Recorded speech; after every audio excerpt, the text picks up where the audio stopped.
पाण्यात vitamin C, potassium, magnesium यासारखे पोषक घटक असतात जे रक्तदाब नियंत्रणात ठेवतात.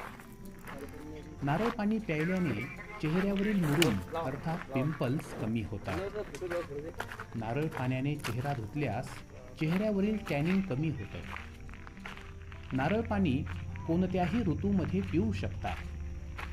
दिवसभरात कधीही नारळ पाणी पिता येतं, मात्र सकाळची वेळ उत्तम असते. यावेळी शरीर सर्व पोषक द्रव्ये शोषून घेतं. नारळ पाणी गोड असलं तरी त्यातील साखर नैसर्गिक असल्याने मधुमेह असणाऱ्या व्यक्ती बिनधास्त नारळ पाणी पिऊ शकतात. नारळ पाण्यात चरबी अत्यल्प असते, त्यामुळे वजन वाढत नाही. नारळ पाणी पिण्याचे वरील फायदे जाणून घेतल्यानंतर नारळ पाणी पिण्याचे तोटे सुद्धा जाणून घ्यायला हवे.